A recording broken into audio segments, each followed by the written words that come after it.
बिस्मिल्लाहिर्रहमानिर्रहीम। अस्सलाम वालेकुम दोस्तों, ऐसी चीज़ें जो गाँव के हुस्न को दुबाला करती हैं, जिनकी वजह से गाँव की खूबसूरती बहुत ज़्यादा बढ़ जाती है, तो आइए आज आपको दिखाते हैं फिर।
ये सरसों आगे फेंक रहे हैं मशीन के आगे, और एक जो बंदा है वो उसको अंदर फेंक रहा है, और बाकी जो है बच्चे हैं उसका बीज जो निकल रहा है उस टायर से।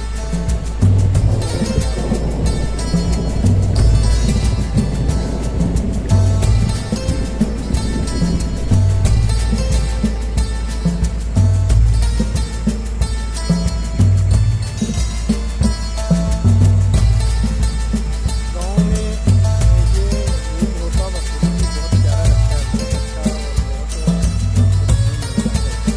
है।